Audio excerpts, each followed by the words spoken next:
so proudly we hailed at the twilight's last gleaming, whose broad stripes and bright stars through the perilous fight o'er the ramparts we watched were so gallantly streaming, and the rocket's red glare, the bombs bursting in air, gave proof through the night that our flag was still there.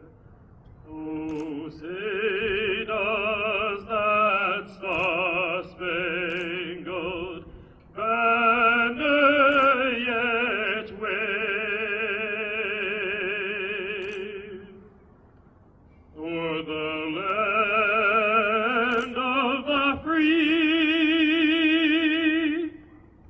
and the home of the brave?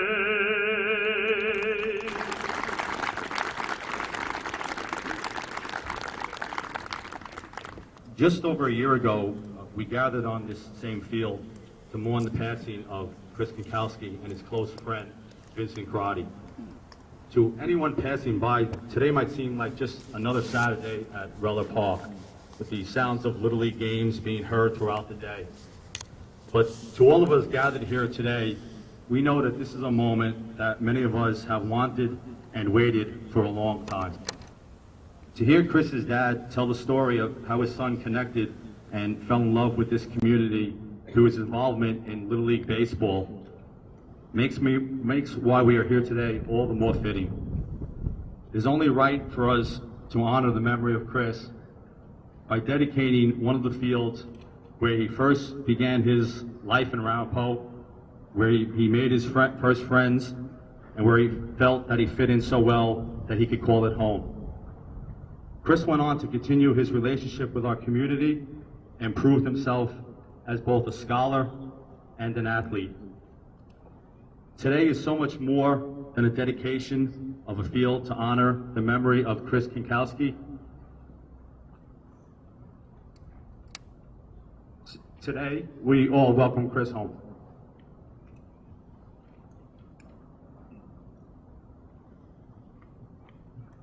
Okay, at this time, I'd like to ask Supervisor Chris St. Lawrence to please come up and say a few words. I want to thank everybody here for being here today, because we gathered here today to dedicate this field to the memory of a young man who was tragically taken from us, from his family, and from the community. My friends, as we gather here today, our hearts are united as one, with a desire that we could help fill the void of their tragic loss and these young people being taken from us, both Vincent Crotty and Chris Konkowski.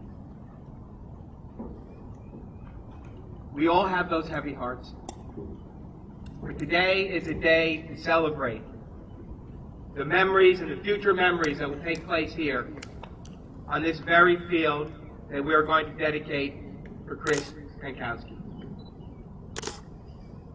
He had wonderful games here.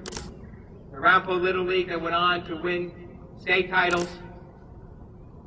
Even beat Pete's team, I think. Didn't they, Pete? Once. You know, we have a great tradition of parents, coaches, working with our Little League players, both in Suffern, East Ramapo, and here in the Ramapo Little League. It's an awesome responsibility and it's an awesome dedication. But it's for the kids. So now when these kids go out on this field, they will be able to think about Chris Konkowski, what he's meant to this community. And to know that we love him and care about him just as we love and care every child that is going to be playing on the Chris Konkowski field. You know, one thing that Vince and Chris wanted to do. They were going to be going off to college together up to Utica. And some people may remember, it was spoken about, I think, at the funerals. I do want to thank the Suffern High School team for being here today and his coaches, and I know some of Chris's coaches want to come up and speak as well. But one of the things that we learned was this great double play combination, shortstop and second baseman. We're going off to college to Utica. And one of the reasons that they picked Utica is because it had a real dugout. And they wanted to be able to sit in that dugout, and they wanted to be able to look out onto that field and dream of what they were going to be doing. We want that dream to continue at this field. We want that dream to continue at the field in Suffern named for Vince. And more importantly, I'll tell you today, on behalf of myself and Pat Withers, who is here, and the entire town board, that at our brand new stadium where we have a home dugout that also is so large that it will actually have seating for fans in there, we are going to be putting in there some bronze plaques for Vince and for Chris with their numbers there. We hope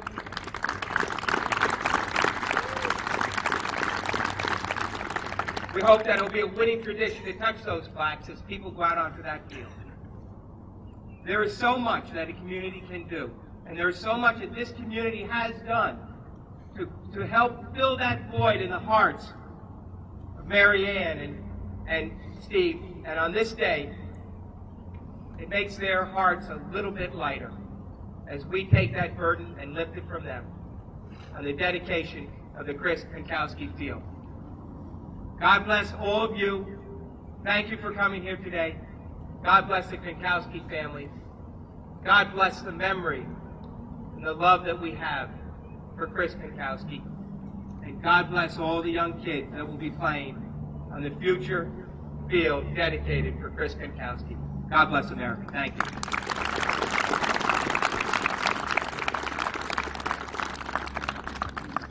Thank you, Chris. At this time, I'd like to call up a couple of coaches, some of Chris's first coaches that he had in Little League. No strangers to Ramapo Little League. They've been friends and family members of Ramapo Little League for several years. I'd like to call up Ken Mom first, please. I've been privileged to coach baseball for the past 13 seasons. I've made friends with people I would not have otherwise met. That is how I met the Konkowskis when Chris joined Ramapo Little League. I was blessed to coach Chris for 3 seasons in the minor and major divisions, all-ball, all-stars, and tournament champion games. Chris was a talented player, a very respectful kid, a dominant pitcher, and a team player in every way. He never complained about sharing playing time or where he played, and he always rooted for the team underdog. I really admired him for that. He encouraged and cheered the player on the team who may have had the least self-confidence, and made him feel like the most important player on the field. There was no I in team. He was a leader by example, and I hope his example can be displayed by every player who steps on the field that will now bear his name. Chris loved baseball in any form. There were games played in my living room where the kids ran on the knees and the furniture was the bases. He played baseball in his pool, wiffle ball behind his pool. He was very athletic. He was also good at volleyball, basketball, and bowling. His father, Steve, told me that Chris had won some bowling tournaments and warned me not to get hustled by him. We went bowling once, and he beat me bad, but at least I didn't lose my money. He was also a good student, helping others with homework and studying for tests, and he could sing, too. I gave him a ride to Reisman one day, and from the back seat, I heard, "Don't you wish your girlfriend was hot like me?" I turned and looked at him. Most kids would have clammed up, but not Chris. With confidence, he stared right back at me and continued, "Don't you wish your girlfriend was a freak like me? Don't you?" He was just being a knucklehead and having fun. That was Chris. I'm glad that we honor him today and always. It's fitting to me that this is the field that was chosen. for it was on this field that I witnessed his most dominant pitching performance. It was the minor division playoffs, and he entered the game in the 4th inning. Pitching to his favorite catcher, Robert Mount, he struck out the side. He ran off the field and looked at me with that big grin, and the umpire called me over and told me he couldn't believe how good this kid was for his age. I told him, don't blink, because you're going to miss something special. In 3 innings that day, Chris faced only 9 batters and struck out all 9. Chris Konkowski was special, and I will forever cherish the memories.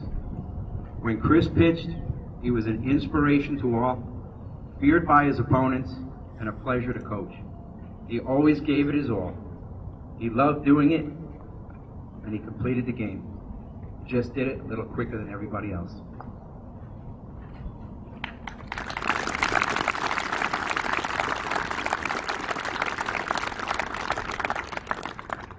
Thank you, Ken.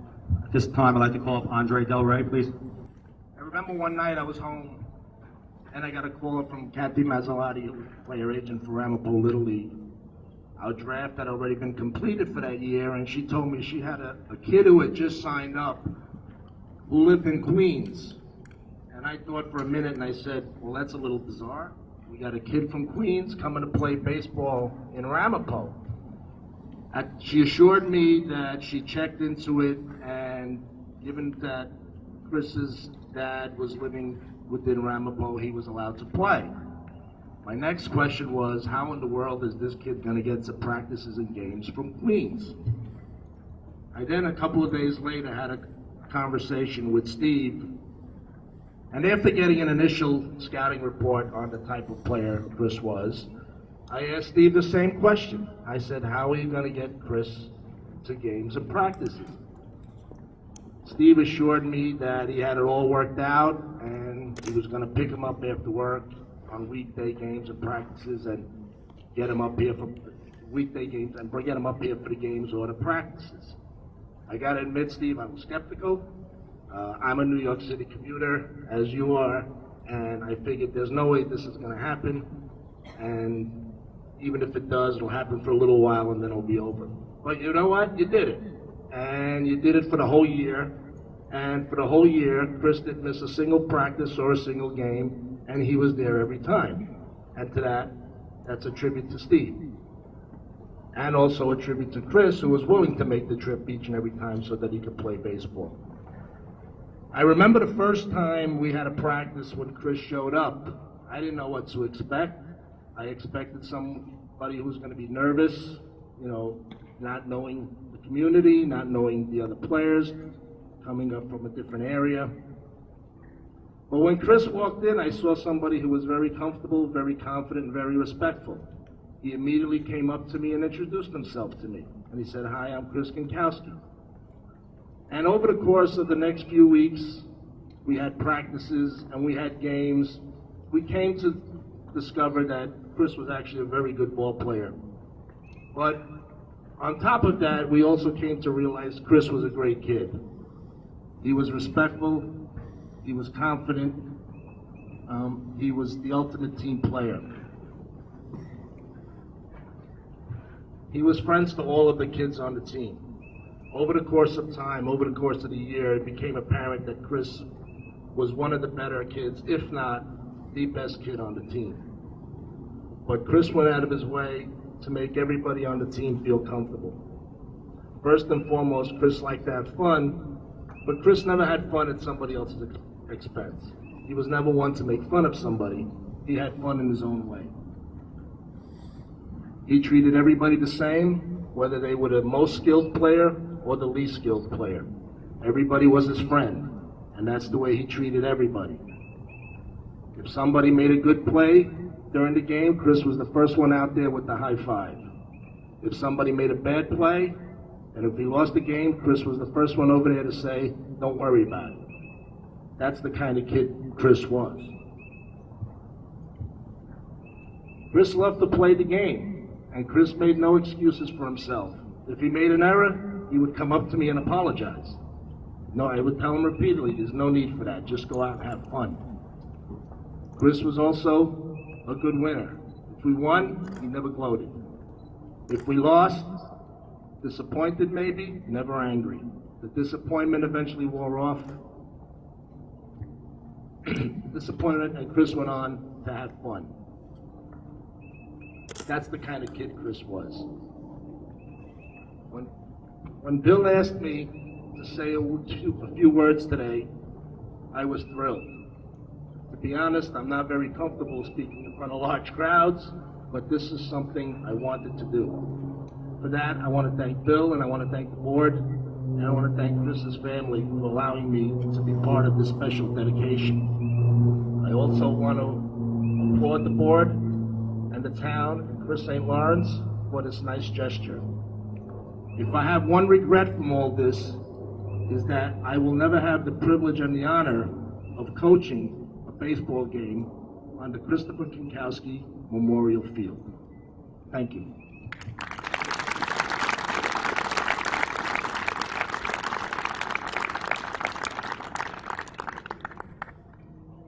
Thank you, Andre. At this time, I'd like to ask John Brennan to come up and say a few words, please. Good afternoon, everybody. I'm John Brennan. I'm a member of the Suffolk varsity baseball team. I, along with my teammates and my coaches, we're all honored to be here today. Dedicate this field to a great kid. He was a great teammate. He was a great person. He was a great friend. And he was a great competitor. I got to play with Chris on this field for countless games for a few years. And I just remember hearing so much about him when we first came here, a kid from Queens. And when I first got to play against him, I didn't know him at all. And I was just amazed by how good of a player he was. And like, where did he come from? He came out of nowhere. And as years went on, I got to know him more and more. And he was an unbelievable person. I played all-stars with him, and then I went through the ranks. I played high school ball with him. Last year, when the events happened, we all got together and we gathered and we dedicated our seasons, both our team, Ramapo Little League and Suffolk Little League, we dedicated our seasons to these two great kids. And to be here today, it really is, it's overwhelming. And I'd like to thank everybody for being here and dedicating this field to Chris Konkowski, doing it the right way. Thank you.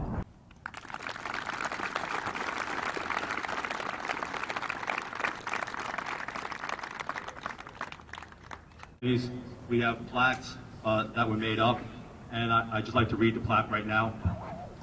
Christopher Konkowski Memorial Field, in honor of Christopher Michael Konkowski.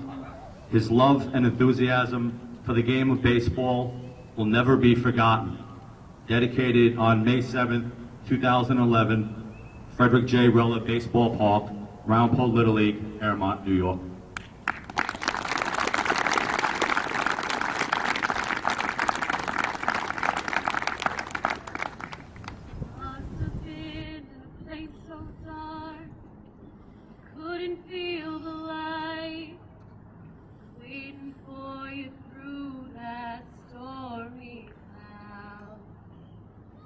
Now here we are gathered in our little hometown.